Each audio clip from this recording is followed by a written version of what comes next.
So, where does morality come from?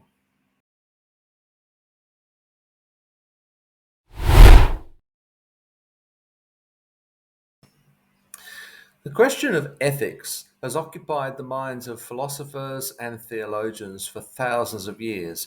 It's a very complex and multi leveled topic, and I can't possibly do justice to that here. And anyway, I'm probably not qualified to do so.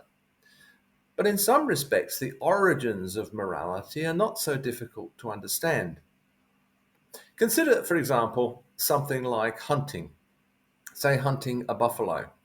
Now, an individual could try to do that, probably with limited success, but a group of people can do that much more efficiently.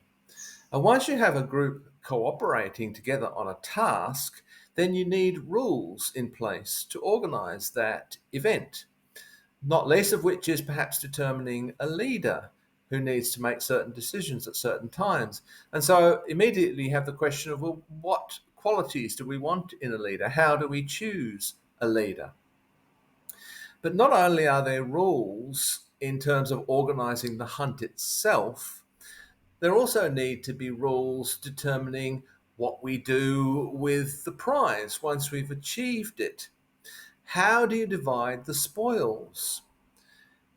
You have to come up with some equitable way of dividing the spoils, otherwise, the cooperation will break down.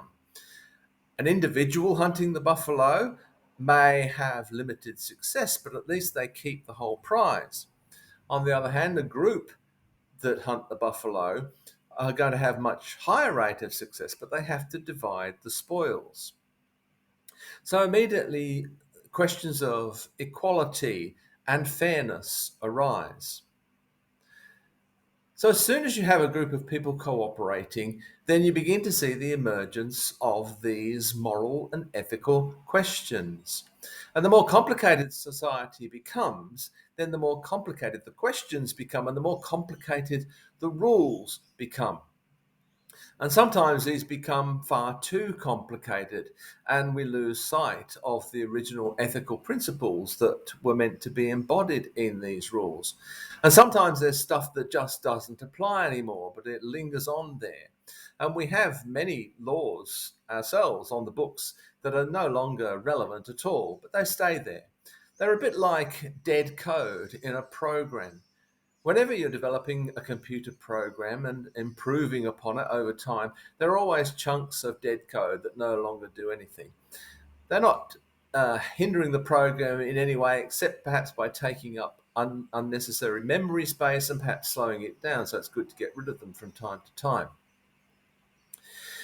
But of course, there are always going to be people who want to have the power, who want to set the agenda. They want to impose their rules upon society. And so there also have to be some kinds of checks and balances, because this again raises the question of how do we elect these leaders? How do we control these leaders? How do we ensure that their power doesn't become excessive? And sometimes the only way to do this is through a process of revolt.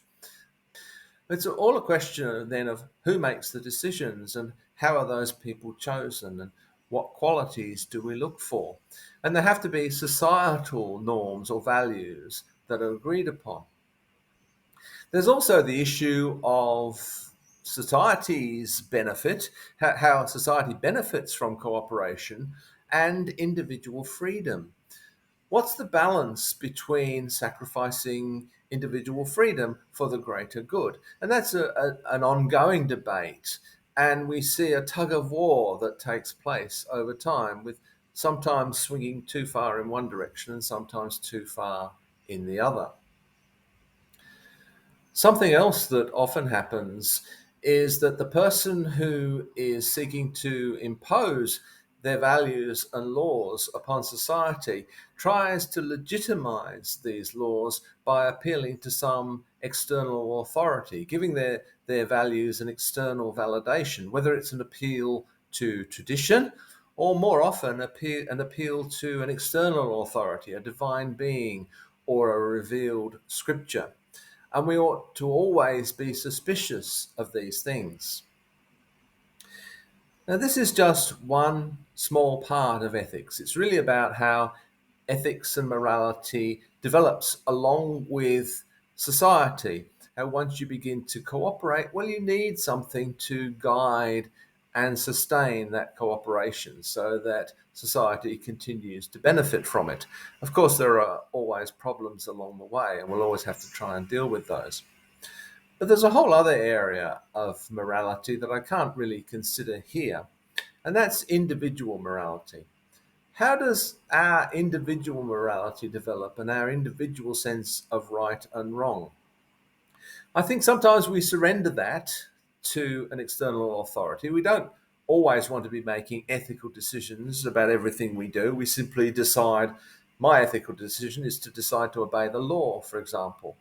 But there are times, and they're not infrequent, when we're confronted with the question of whether a law is actually just, or we're faced with a decision that may not fall under the purview of law per se, but it still requires from us an ethical decision. But this is all something that I'll leave to discuss another time.